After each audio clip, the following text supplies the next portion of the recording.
This is a Southeast Asia and Oceania conference for holiday rental villa managers. My name is Thibaut. I'm the founder of Rental Scale Up. We are a company that provides insights for the holiday rental, short-term rental industry. I'm very, very happy to be joined today by some of the most respected property managers, villa managers in the region. And what we'll do quickly, we'll go around these virtual tables that each of them can introduce herself, himself.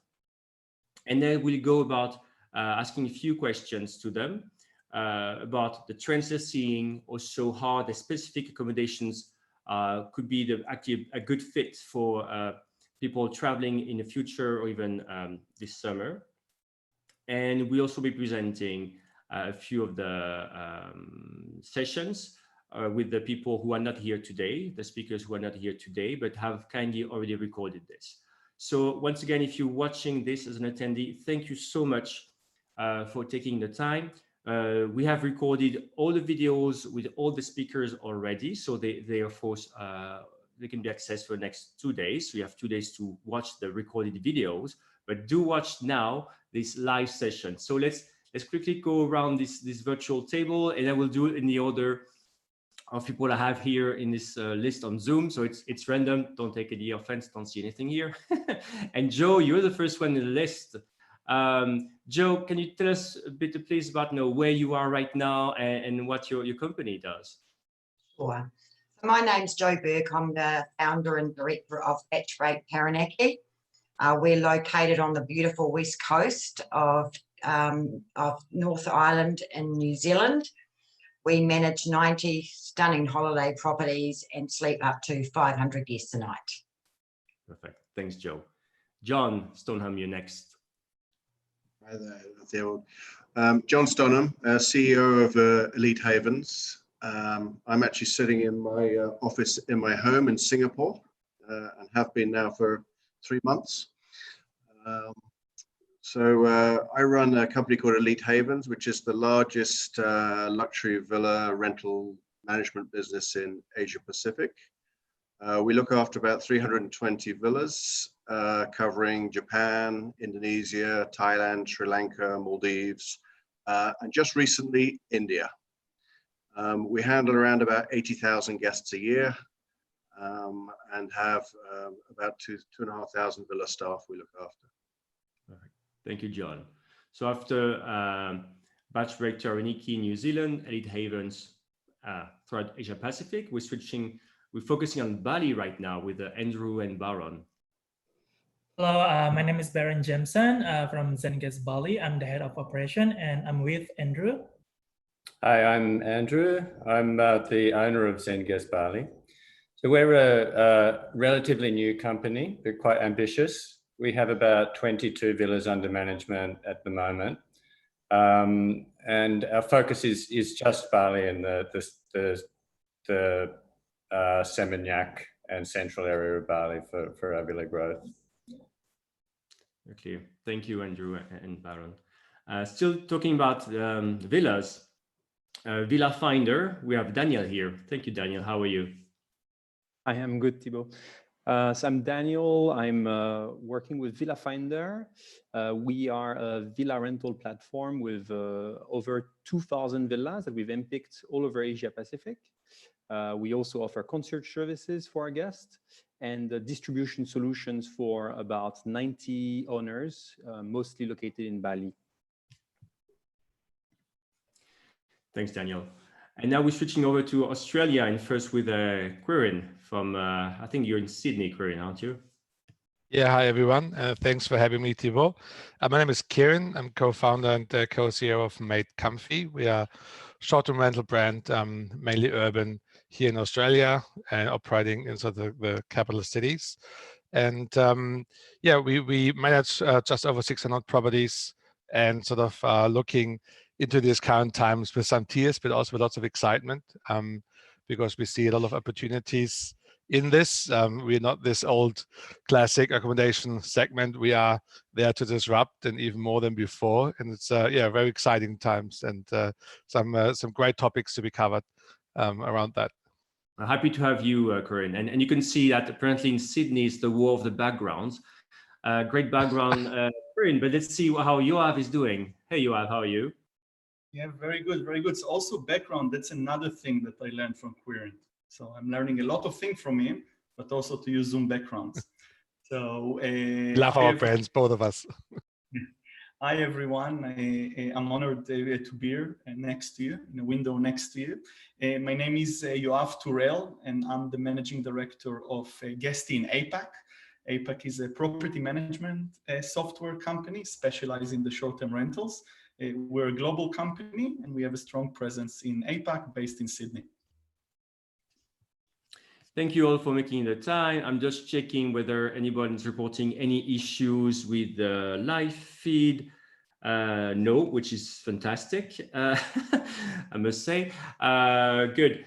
So I wanted to start out for people watching, attendees watching, right? If you join us again, we've had I'm very grateful as the founder of Rental Scale Up of having like 15 actually speakers, right? We announced 14, but 15 speakers because last night we have one more speaker who joined. It's Kei Shibata. And Kei Shibata, if you know him in Asia Pacific, he's a big name in travel. Obviously, you know, he not only has a website called Rent 101, what am I saying? Trip 101, sorry, that helps people book vacation rentals through great content, but also, of course, he also co-founded travel.co.japan, and now he's very involved in the super app Line. So he's one of the speakers, and then these speakers have already recorded the videos, so the videos are available, but now it's a live segment.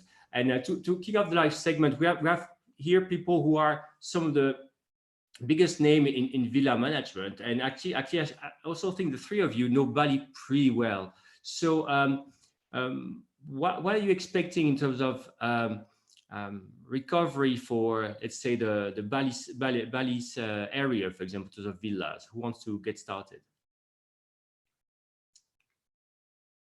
I'll kick off. Clearly, you know, Bali doesn't seem to have been impacted in terms of the virus as much as I think people thought it would be. So therefore, I'm reasonably optimistic that it will bounce back as a destination fairly quickly. But you know, I think all of these bounce backs depend on a lot of things. First of all, being able to get out the country. Secondly, being able to get in the country. And thirdly, being able to get back home again. And I think that's going to take a little bit of time to get those pieces together before we start seeing the demand side picking up. So short term in Bali, I think we're seeing long stays. We're seeing people who are trying to escape Jakarta. We're actually finding people, they've got used to working from home. They just now want to work from a different home. And so we're finding that there are people who are moving out of, say, Jakarta and into a nice villa in Bali, because that's a nice place to work and a nice place to have their family. So that's the short-term market. It's not a market we've traditionally dealt with, but that's all there is really short-term. I think the next market really will be young people traveling. I don't see families. I think families are the sort of more risk adverse, and I don't see them traveling soonest. I see them traveling last. So I see young people who are more risk averse traveling first, and that's where I expect people to come to Bali. And I see Bali opening up reasonably quickly towards the end of the year or early next year, but I'm forever an optimist. Having been in the travel industry for 25 years, you have to be. Thank you, John. On the Bali market, maybe Andrew or Daniel? Yeah, I mean, I agree with what John's saying. We have a different market to John's. John's is a bit higher end than ours. So we're mid-range villas. We've found that there's quite a big pool of guests already in Bali, the people who are just staying out the pandemic while they're here. More and more that is Russians. So we'd say that probably at the moment it's about 70% Russians. We haven't really had any problem filling the villas. We're at about 85%. capacity. But that is at a pretty much a break-even price. So basically it's a price that's set to cover the expenses of the villas.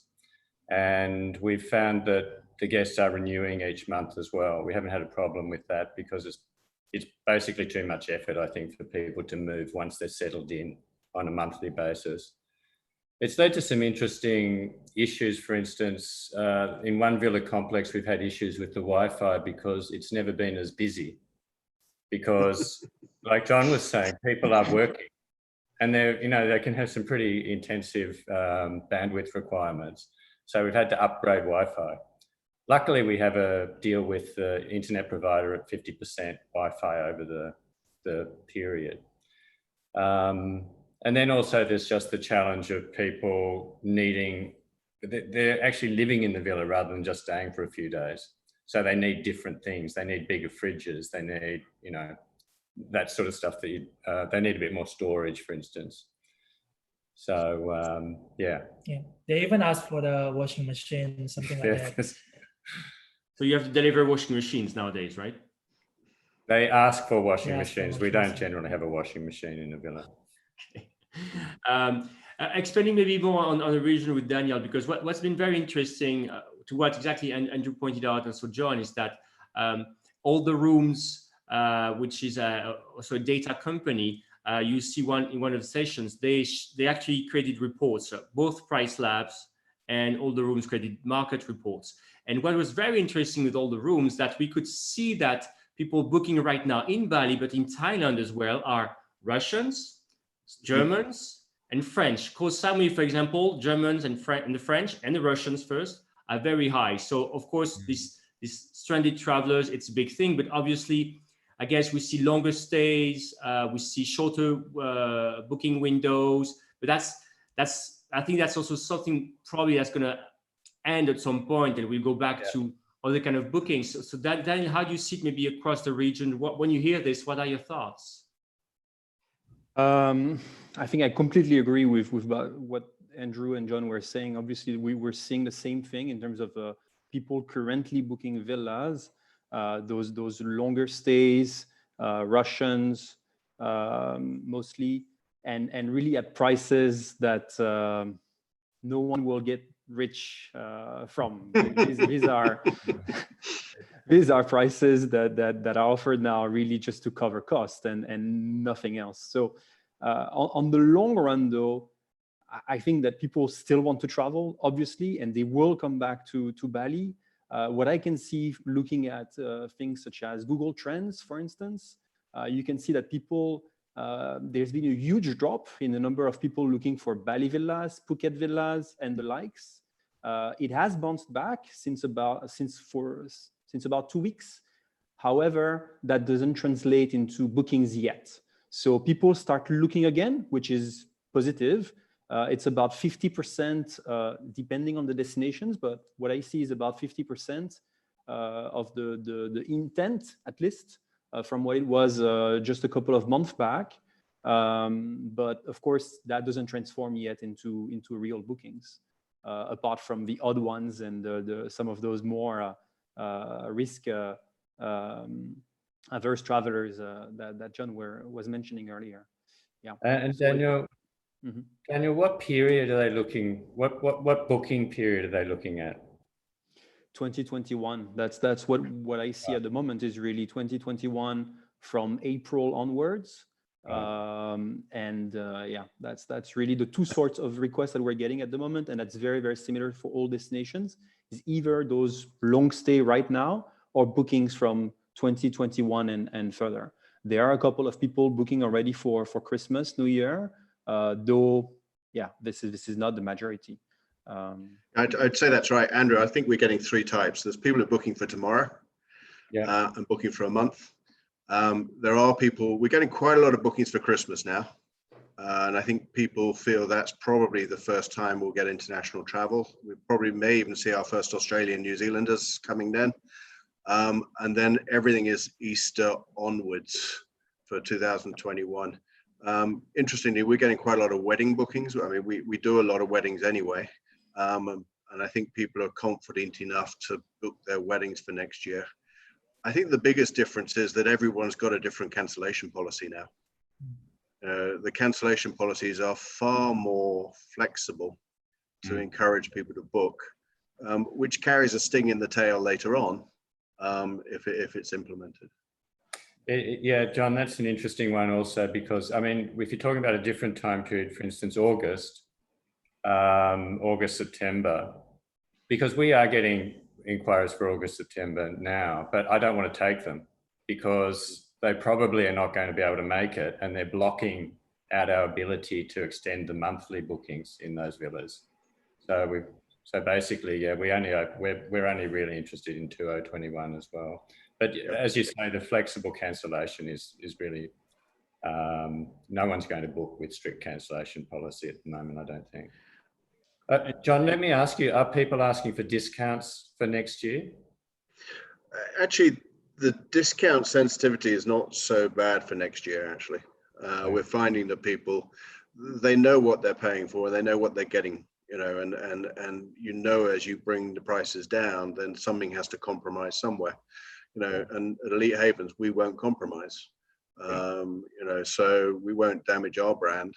You know, we have fully staffed villas, we offer a luxury service, you know, you can't do that at a discount, but we're finding people aren't asking for that. You know, the people booking tomorrow, you know, the prices they're asking are ridiculous. But as Daniel said, they're markers to cover costs, and that's it. But people at Christmas aren't really asking for discounts. People are checking our cancellation policy rigorously. They are checking that rigorously. So they're saying, what happens if I can't come? And whereas, you know, we've issued vouchers for the next, you know, for people for the previous bookings because they would have forfeited their deposits or whatever, now they're asking for full refunds on cancellation, you know, which is fair enough because they're taking a risk. Let's switch maybe over to Australia and New Zealand, because we've heard, I would start with Joe in New Zealand, but we've heard that, you know, obviously in a case, it's a conference that's spanning so many countries, right? It's always a bit weird to put together all this, but at the same time, for anyone watching, even from different regions, right? We hear about basically the villa market, the luxury travel, and we're going to hear as well about urban markets as well. But I think it's very different what you're seeing now, Joe, because obviously your market is able to take winter bookings in that case, but it's so things are happening already on your side. So can you share maybe about the situation right now in New Zealand? Sure. Okay, so at the time of when COVID-19 hit, much like everyone else, we lost 95% of our bookings when the domestic and international market hit us. So that was a big shock to our system. We sort of went through all sorts of emotional, like, are we going to recover from this? How are we going to get on? How are we going to get out of this? One of the things that's happened in New Zealand is we are now allowed at level 2 to be able to resume domestic travel. And I am amazed, and it's exceeded our expectation, the amount of travellers that are booking. We never expected this. We've got really, really strong demand. We have Queen's birthday coming up this weekend, and out of the 90 properties, 88 of those properties are already booked. We are finding we're getting families travelling to visit family, and people that are just keen to get out of lockdown and actually explore what New Zealand has to offer. So we're really excited the way things are going. I feel like we've just walked out of something, and I forget, and I have to remember that we actually are in COVID-19. That's really exciting for everyone to know. There is hope, and I'm really excited to see what's happening. So, yeah. And Joe, if I'm not mistaken, during the crisis, you all also tried to reach out to have some, let's say, long-term stays, people staying a bit for longer. It's also something we heard again with Andrew saying, like, people are staying longer, and there's maybe sometimes some kind of arbitrage to do between, oh wow, I still want these longer bookings, but now the demand is coming back for short term. How do you see this? How are you arbitraging on this? Yeah, so we also had a number of bookings come in that people were stuck in the country basically and couldn't get out. So we had those 7-week bookings. People are staying on, but we're actually kind of wanting to move on a bit now because we're actually finding that, you know, we cut the prices to allow them in there, and then now we're starting to get a lot of domestic travel. So we're keen to resume what we were doing before. So, you know, it's an exciting time. We've also noticed that holiday rentals have proven to be quite popular. The fact that it is that people can actually arrive at our properties and not have to actually come in contact with anyone, and that they can get access to them, wander into the properties and enjoy them. And it's a little bit different for them than going into a hotel. So we're finding that currently in Taranaki, while we're full for Queen's birthday weekend, a lot of the hotels, motel type scenarios are struggling a little bit with numbers. Interesting. And I would like to see how it's like. How did Quirin in Sydney and all over Australia, because obviously you're more than Sydney, but how do you see it? Is domestic demand back as well? And when it comes again to longer stays, what do you do? And how about corporate travelers as well? You know, thank you. I mean, like we were in a similar situation sort of when Australia locked down any kind of international travel. It was this kind of moment when we thought, okay, what's going to happen and for how long will it be? What we've done, and I can maybe just share that, we sort of been very aggressive on growth before on the property side, and we really put a full stop on that and really only focused on acquiring guests and identifying new groups. And of course, you've got your long-term bookers, people that are stuck in Australia and can't leave.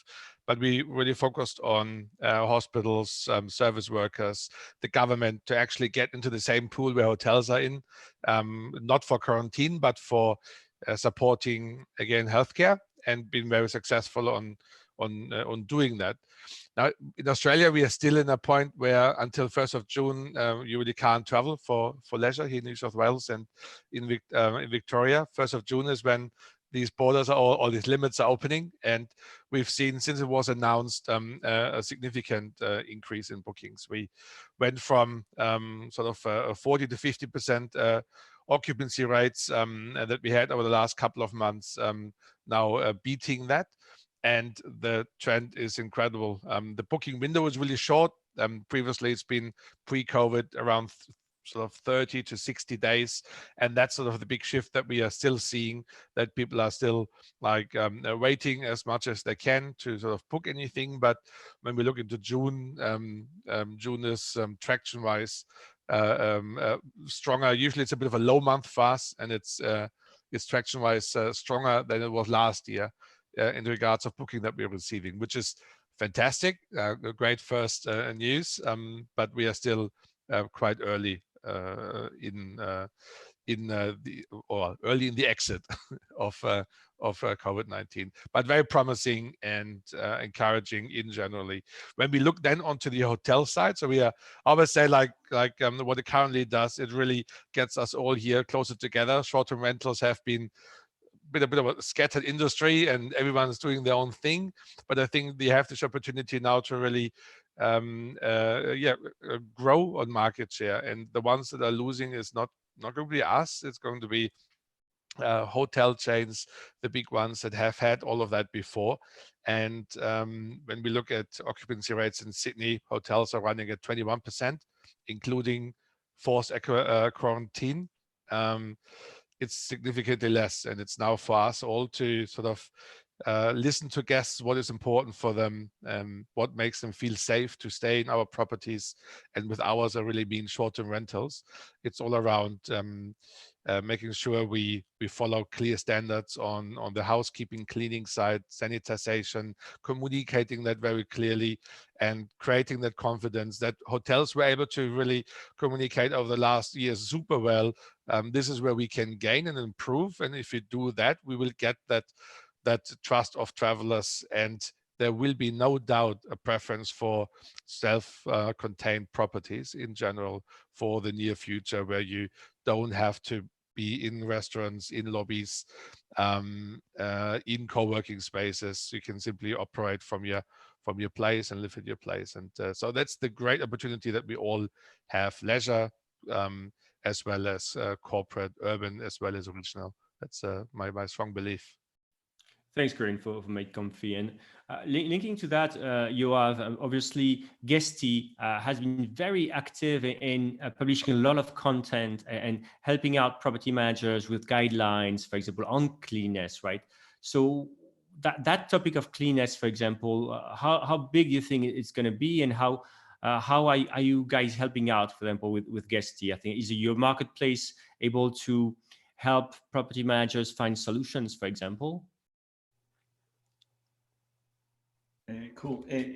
I just want kind of with your permission, I want to touch kind of just one point that, can you hear me? Sure, No? go ahead. Hello? Good? Yeah. I just want to touch one point that Joe mentioned around the kind of that you asked her about the arbitrage between the different lengths of stays. One of the main themes that we've seen and discovered through this period of time is that concept of flexible rental. We see it in New Zealand, we've seen it in Australia, across the globe, on the movement between short, mid, and long term. From property management perspective, they want to have that ability, obviously, to shift it, to shift the yield based on kind of the situation. So that's kind of just relates to kind of to the question that that you asked, Joe. In regards to cleaning, and to continue what Quirin just said, we see in different parts of the world, and we're now in discussion in Australia with Astra, that's the local association of short-term rentals, on the cleaning standards that are going to, or that they are kind of hoping to get in the market. There are already several companies that are starting to look into it. There is definitely an advantage here for the short-term rental properties. Again, like what Quirin said, the fact that they are isolated. I think maybe something that also common to all of us here is that each one of your properties, its own oasis, it provides so many kind of things, whether it's a swimming pool or any activities. You mentioned before kind of on the internet connection, Andrew. That's one of the things that we see across property managers, that they are investing in better connections, in better devices, just to cater for longer stays. In terms of kind of the cleaning solutions, so yeah, we from one end we invest in the education and try to help to sift through all the information, what is really needed. We also try to embed it with our technology platform. So in terms of any checklists before kind of a visitor, a guest come in, and obviously kind of to contact also with different partners in the market that provide cleaning services, cleaning solutions, all kind of cleaning assurance and monitoring. So yeah, it's definitely kind of, we see definitely a strong demand for that.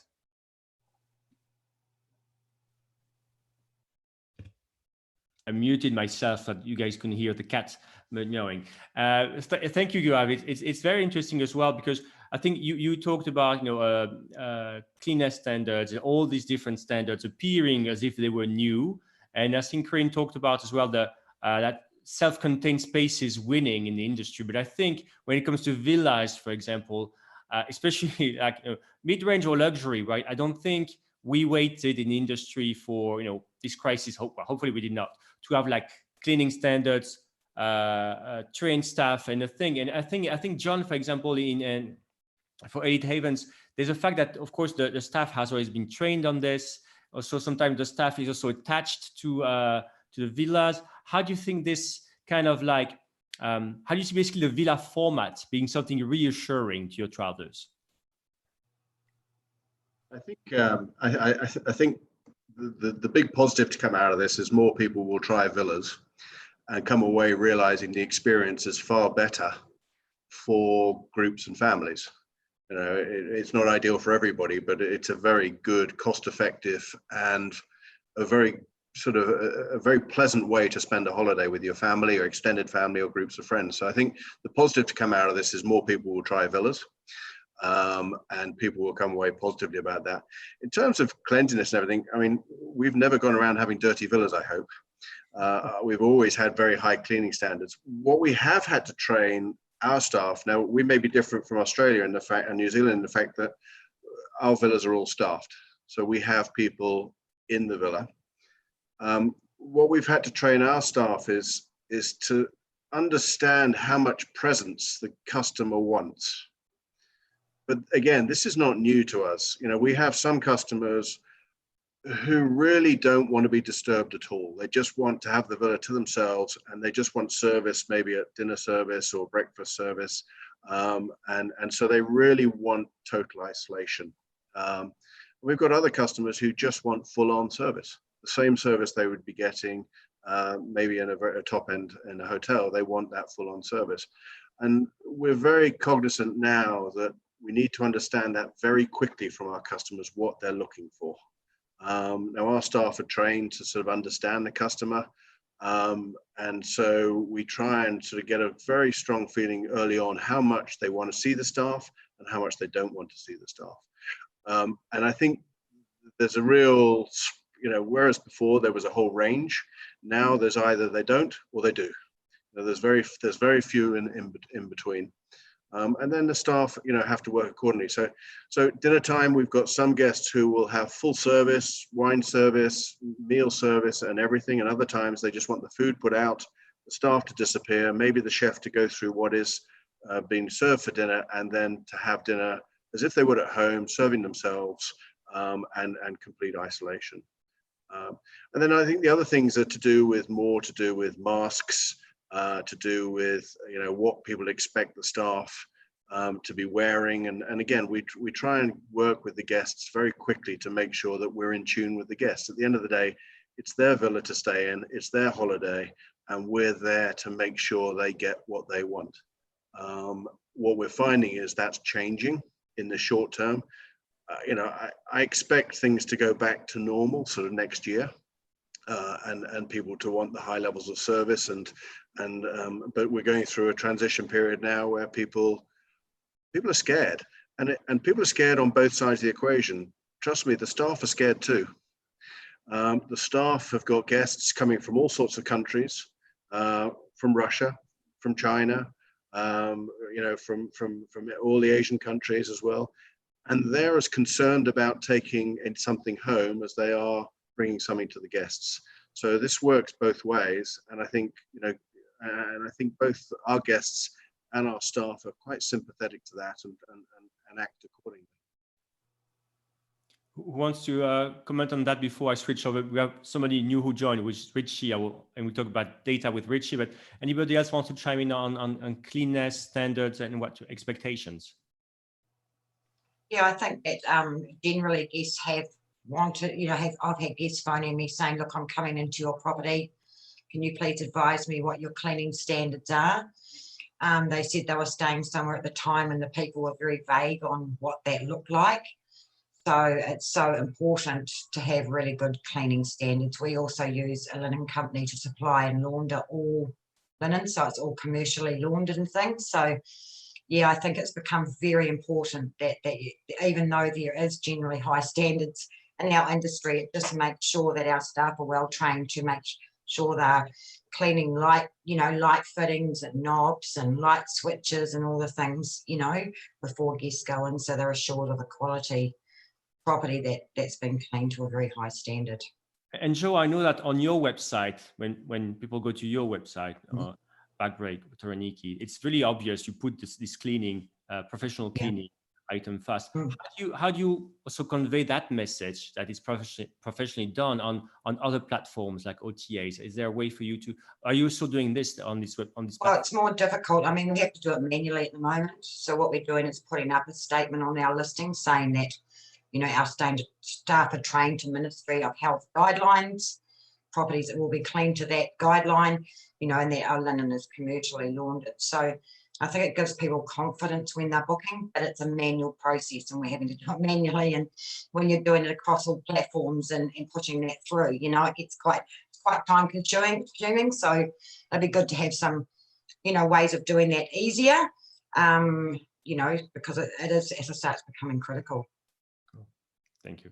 Rich, sorry, maybe just to add on that, is maybe also really to keep in mind that one thing is advertising that, the other one is executing that, and making sure you're able to follow up. And we all know how our industry works around our teams and housekeeping and things. So making sure you have really a process, not just documented, but implemented, and you have ways to do your QA to know that this is done. And I think that's going to be super important for the trust in our industry, that this is actually happening and we don't have just things advertised and then no process behind implemented.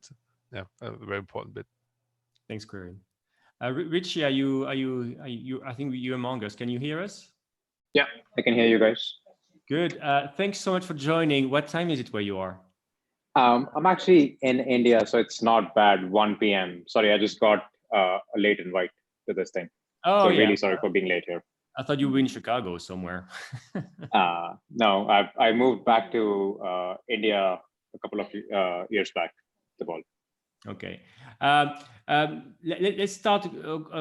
Maybe can you introduce yourself a bit and talk about your company before we go about one specific question for you? Absolutely. So I'm one of the co-founders at PriceLabs. PriceLabs is a revenue management platform for vacation rental and short-term rental industry. I know there's some people on the panel who use it or have used it in the past. What we essentially do is we help property managers or individual owners optimize the revenue that they can make by looking at supply and demand in the industry, and also providing smart automation rules so that you're spending less time adjusting your prices or minimum stays and getting the maximum benefit out of it. Great. And thank you so much again for Richie, for your team, what Anurag and you have done for this conference, right? You've created specific reports, exclusive reports for the conference about trends in the area, in the markets in Bali, Thailand, New Zealand, Australia. And again, we've recorded the whole session with Anurag about this. But maybe when you think about the different trends that you've seen what has been the most maybe surprising thing you've seen in the trends in the data? I think it's all taken us by surprise, right? There's so much sudden change that's happening, right? On like all of a sudden you hear a market is opening up and you're starting to see bookings shoot up, and there is no way to know how each country or each market is going to react right now, because every individual is behaving slightly differently, right? Not related to this conference, but I was looking at Portugal data yesterday, and there are a lot of bookings coming in Portugal, certainly, right? But there are other markets that have opened up, but they're not seeing the same volume of bookings come up because it's so dependent on human tendency a little bit, where in some countries people are okay to travel, whereas other countries people are not okay to travel. It's just the dynamics of how, when, and where people travel are going to significantly change. So it's going to become a little bit harder to predict what's going on here, at least for the next couple of weeks, months. Exactly. And also what was very interesting in the data is the changing. We talked about this at the beginning of the session, right? There's also, that's why it's important to look at data you have. And I think now you've produced more, let's say forward-looking reports, with booking pace being very important, because obviously we've seen trends during the pandemic, super short booking windows and longer stays. But that doesn't mean, as you say, right, as some bookings are shooting back up in some markets, these are not like trends that are going to be lasting or maybe changing or not. So what do you think, what's the role of booking pace reports, or what are the metrics a property manager should be looking at right now? Absolutely. So one on that, before I dive into your question, Thibault, we did recently launch something called as market dashboards, right? where property managers, and we are improving the product, where property managers can, specific to their geography, and they can decide the radius that they want to look at. They can see a bunch of metrics about what's happening in that area. We do limit them to 1,000 properties so that we don't overload our engine, and it's a good representative sample set, right? The kind of metrics that as a property manager, if you were not using an automated solution, or if you didn't already have an automated solution today, right? Things that I would definitely think about is one, look at occupancy reports if you have future-looking occupancy reports, and see where are you seeing high peak periods, right? If you're seeing high peak periods in certain regions, you already know, and some of this you already know, but you should keep your prices high there, right? Look at your what does the booking lead time look like, right? That gives you a sense on whether you should be discounting, when should you be discounting, right? Booking lead time for future days. You should look at booking lead time. You should definitely, something that we talk a little less about and we don't do as much as ourselves at PriceLabs, is you should look at profitability of your own operations, right? It's important to know you need to generate a minimum of $3,000 a month on a property, right? At that point, it's not just about price, it's also about thinking about occupancy. And if you can get a longer term booking in certain scenarios, that is the right way to go, right? If you're not seeing a lot of bookings in the market. Thanks, Richie. And what we'll do, I will welcome the last guest and then open the floor, because there may be like something that some of you have in mind, like we need to share that with property managers looking now. So prepare for that if you have something on your mind to say. But I just want to welcome right now Jack, because we had Richie who was in India, and Jack, I think you're in Sri Lanka right now. Correct, yeah. Hi, everybody. Thanks for joining. Can you quickly, so you've recorded a session as well. Thank you so much. Can you share a bit about Eden Villas? Sure, yeah. We established Eden Villas approximately 20 years ago when I'd been in Sri Lanka for about 21 years. And so started Eden Villas after that. It's a very young market, Sri Lanka. We were the first villa company to set up here. Now there are quite a few, and I'm sure, like every other market, everybody has a villa which they're trying to rent. We focus exclusively on the high end, on the luxury sector, of which there are about 150 or so villas, mainly around the south coast, southwest and south coast, and we've so far we got about 20% of that share. We were going pretty strongly.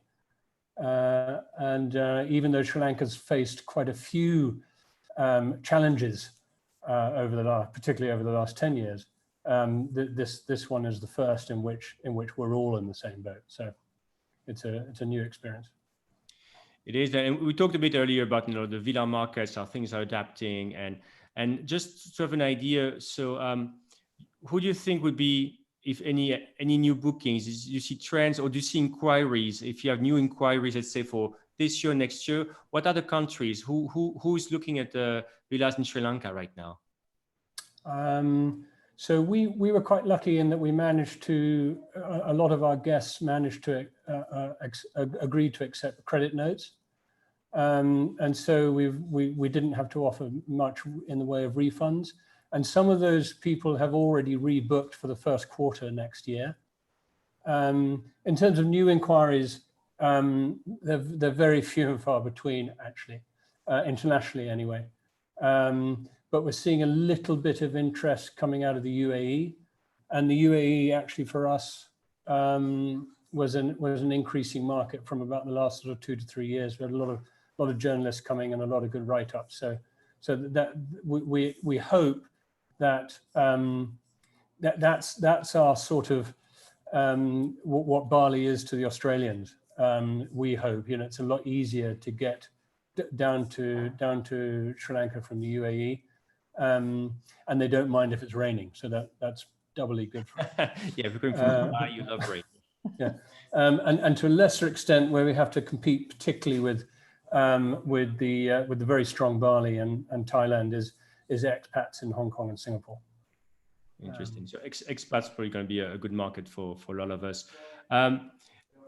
So now I just want to make sure, I mean, we are almost over time, so we'll make sure that I open the floor to everyone. Is there anything, again, you would like to share with people watching right now about the conference, watching the conference right now, and parting thoughts or what they should be doing, or what to do right now as a property manager? How should they, who wants to get started? I'll go first. Okay, so during lockdown, I needed something to do. And so I actually found some new challenges and some exciting things happening on a community level.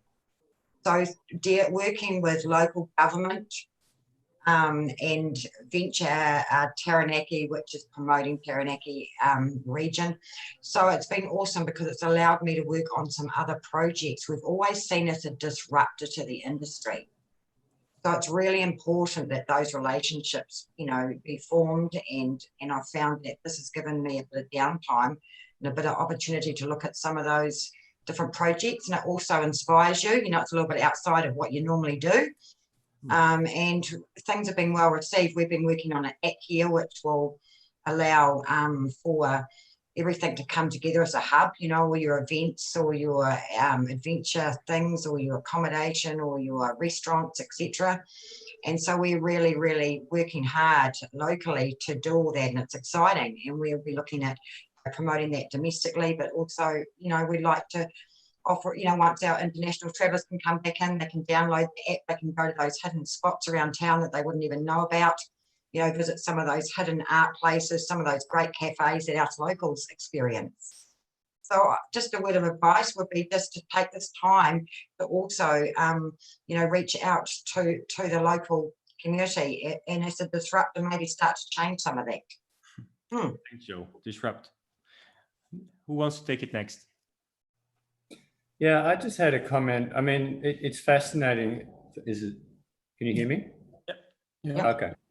It's fascinating for me. It's something that I've been thinking about for some time, but just as being in Bali, we're ultra dependent on international travel. We're a tourist destination. There is no real domestic market for villas. It's growing, but really it's fairly insignificant at the moment. And our marketing is all directed internationally. And so we can't bounce back as quickly as in Australia and New Zealand. Joe has a great story. We don't have that domestic market to fall back on. And so what we're doing right now is working out how we can target that market and have that as a much bigger proportion of our guests, because it's a much more resilient market. It's not just the pandemic. Other things happen here. Every year we have something. There's an earthquake, or there's a volcano, or there's...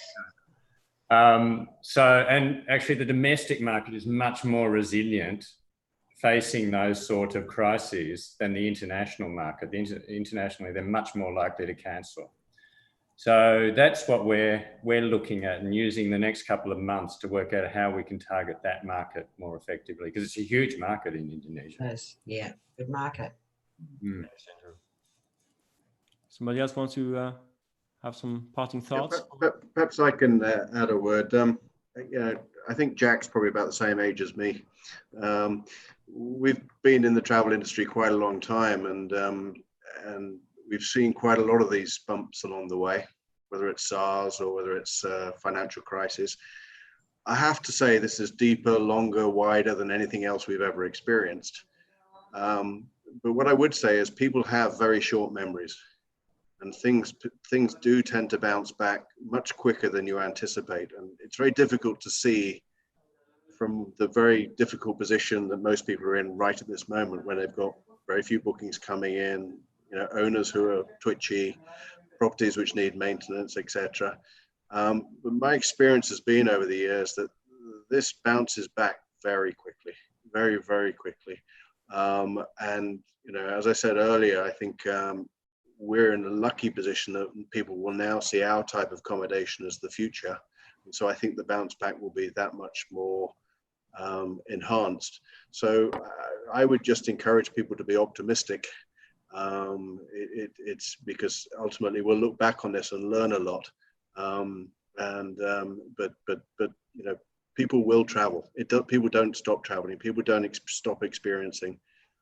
What I do think though is that we need to encourage people to travel less, but maybe travel longer, and maybe experience more. You know, there's a lot of pressure from sort of society maybe to get on an airplane less. Well, okay, get on an airplane less, but instead of going to Sri Lanka for 5 days, go to Sri Lanka for 2 weeks. There is so much to see in Sri Lanka. There's so much to see in Bali. There's so much to see in Thailand. So I think we should be encouraging people to travel less, but to stay longer and really experience more. Either experience more or switch off more or reconnect with family more. There are so many more benefits from traveling longer. And so that's what I would encourage. Thank you, John. Yeah. What we really looked into when this all happened is how volatile we have been, and I can just talk about like us and how dependent we were from just knowing that guests will book somehow, either through Airbnb, Booking.com, HomeAway, or whatever that is, and really being more on top of your demand generation and being less dependent on certain things. And that might be a channel, that might be a certain travel country or things like that. And I think we all have that. We all have that one thing that has been dominating maybe our bookings in a positive way. But then when something like this happens, or as John said, there are always bumps happening in some country. Being able to counter that and balance that off without sort of nosediving, and that's something that we will focus a lot to. It's very difficult, of course, but when things go well, it is quite easy to just assume things will continue the way they were, and being more pretty proactive and controlling this is, I think, something for all of us to focus on and spend some time on over the next few weeks, months, years. Thank you, Quirin. Yeah. Just to continue the positive thought of John, I don't think that there will be anyone at the end of this period of time that will say, okay, it's done, I'll relax at home. People will want to go kind of out after being kind of at home for such a long time. And we start to see it. We start to see in terms of the booking that we see that are coming in now toward the end of the year, the holiday season, is by 40% higher than what we had last year at this point in time. So the kind of the expectation to travel again, we start to see translate into actual booking. And of course, it's kind of it's related to a flexible cancellation policy and all kind of promotion and vouchers, but people are starting kind of to book, and that's very kind of that's really great kind of to see. Thanks, Yoav. Somebody else has a parting thought? I can add two things here. One, I completely agree that there are going to be bookings. I think the market is going to be resilient enough. Two things to add. We're going to see a mix of longer bookings and shorter bookings. So as property managers, I think now is when you have to be more on top of your calendars and just be more aware what's happening in your calendar, right? Yeah, and there are going to be cancellations too. So just be more aware of that. And then secondly, to add to what Quirin said, I think there's something that we don't do, but I think Guesty does, and there are a bunch of companies who do this. Be very aware of what channels are you promoting your properties on, because as some people mentioned, there's going to be a change in dynamics of who you're attracting in terms of customer base. So be very, very aware of what kind of channels people are booking on. Like for example, in India, there are very few people who have heard of Booking.com, which is very, very surprising, but there are very few people who have heard of Booking.com, right? So they're not going to book from booking.com. But so something to be aware about, what channels are you promoting your properties on? Thanks, Richie. And I think Daniela is still on. Yes, maybe one thing to add to all this is I think something that I would encourage people to think about, especially property managers and property owners, is to really think about what makes their villa unique, what makes their property unique, how can they differentiate in other ways than price? Because if everyone starts a price war and if you're trying to win this way, we're all going to lose, and everyone is going to lose, including the travelers, because at the end of the day, lesser price means less service, means properties that are not very well maintained and serviced. So it's really important to focus and remember, how can I create a unique experience? Sometimes it doesn't have to cost very much. It's just about really understanding who are the people who are going to travel, what can I bring to them that is really unique, right? Beyond the destination and all this. So think of all those little things. There's no one solution for all. I think it's really each and every villa owner has to think for themselves on how do they want to differentiate that way. That would be my parting thought here. Thank you, Daniel.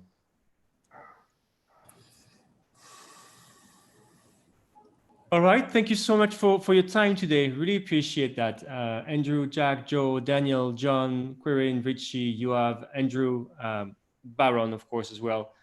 Thank you for joining for all these different parts of the world, of the region. I really like the parting thoughts as well, right? We talked about providing unique experience, disrupting or getting disrupted, make sure you're on the right channels as well. People starting dreaming. Of course, obviously, I think what's also very interesting to anyone watching anywhere you are, obviously you can hear that the phases where your country is very different from the others, but obviously phases where your usual travelers can be very different, right? So we talk about state of mind, maybe the state of mind of a traveler who's been in a country where lockdown has been very severe is different from somebody in your own local markets. So that's why it is tricky, right? The search can happen, but as well for, I would say, longer term bookings, there's the appeal of a self-contained place is going to stay, right? Something we've all promoted, I think, but even more so, right? And the cleaning procedures, what's unique, creating your own bubble, right? Of friends and family in this self-contained place makes sense.